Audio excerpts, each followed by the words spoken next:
Welcome, my brothers and sisters, sons and daughters, to the real world with Elder George. I'm Elder George. I'm your elder, not a religious elder, but an elder of society. I'm in my 90s. I think that qualifies me to be an elder. See, here's my staff, which I use in inclement weather and when I'm feeling my age.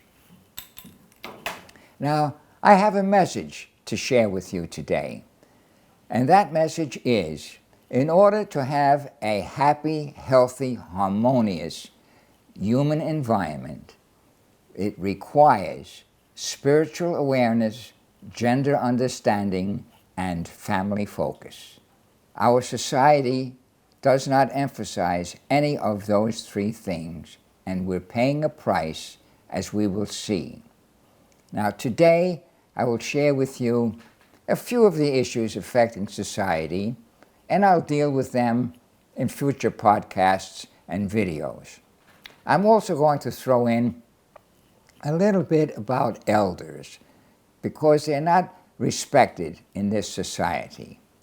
Now, you go through anthropological research for thousands of years, and you will find that tribal members always respected their elders.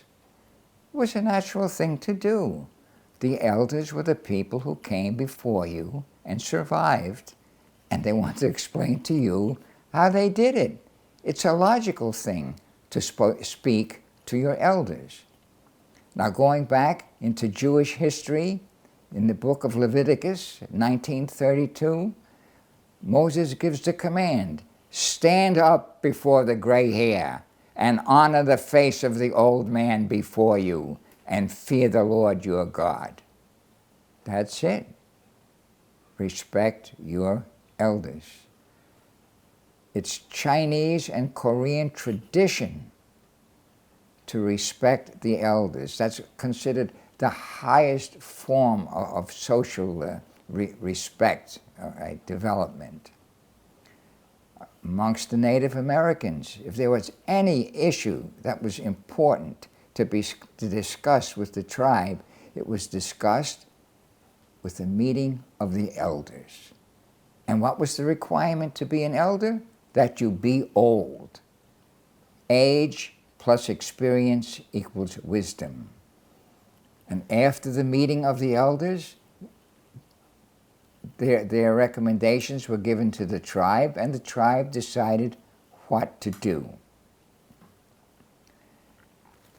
It's only Western society and the European society that does not show respect for the elders. In all the other societies, the propagation and preservation of the species is the paramount, main reason for existence.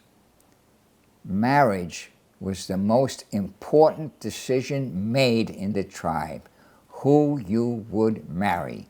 The elders got involved in it. The parents got involved in it. The tribal members got involved in it, because a good marriage, well, let's put it this way, the success of the tribe was dependent upon a good marriage. Now, there's an African adage, an old African adage that says, the destruction of a nation begins in the homes of its people. Confucius said, the strength of a nation depends on the integrity of the home. Our homes are collapsing, and our nation is collapsing. People don't think about getting married anymore. Their major decision is, what college will I go to? What career will I have? What monetary rewards can I look forward to? Those are the major decisions in this society. In fact, marriage is really not promoted anymore. Having a mate is not necessary anymore. The premier of Russia, he shacks up. The Prime Minister of England, he shacks up. The governor of New York, he shacks up. The members of Congress, they shack up. If it's good enough for our leaders, it's good enough for us. So who gets married anymore? We now have 40% of our children are born out of wedlock. Our interests now are on how much money we make, our retirement programs, how much real estate we can buy, how much material assets we can acquire. Family is hardly a consideration anymore. Our children are thrown into preschool, in-school, after-school programs. They are fed breakfast, lunch, and dinner in the schools now. They're fed food that God didn't intend for human beings to eat. And if our children don't like that, they join street gangs. Street gang membership has increased 40% in the last decade. Just think of that, 40% in the last decade. We are a society that has our children join street gangs because they don't have the companionship and warmth and consideration that fathers and mothers should give them. The opinion of the elders is not only not solicited, but is often rebuked as not being up with the times. There is no deference given to old people, no respect for wisdom.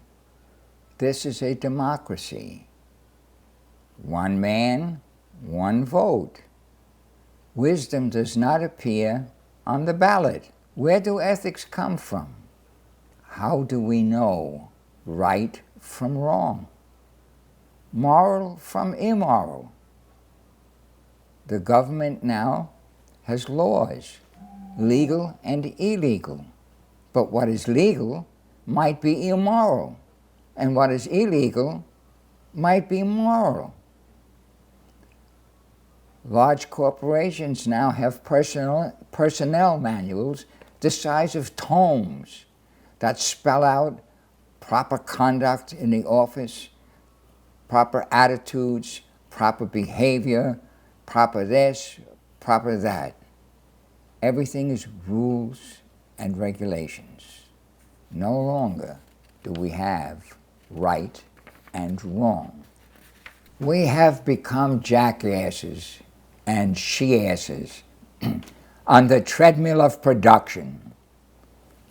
And you'll see me make a video about that, the nation of jackasses and she-asses on the treadmill of production. I think I'm going to wind it up here, folks. I know I did wander around with the business about the elders, but I think I've covered a lot of things as well. And we will discuss them in future videos. For today, I ask that you remember, in order to have a happy, healthy, harmonious human environment requires spiritual awareness, gender understanding, and family focus. Remember that. Spiritual awareness, gender understanding, and family focus. And that will be the theme of all that you will hear on future videos and podcasts.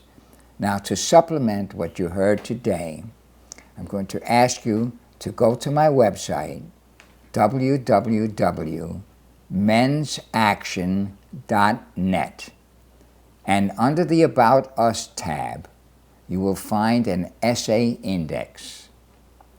Please look under the letter T for these two essays: The Elimination of Family and Tyranny is Close at Hand. Thank you for listening today. I hope this matter was of interest to you, that you'll share it with your friends.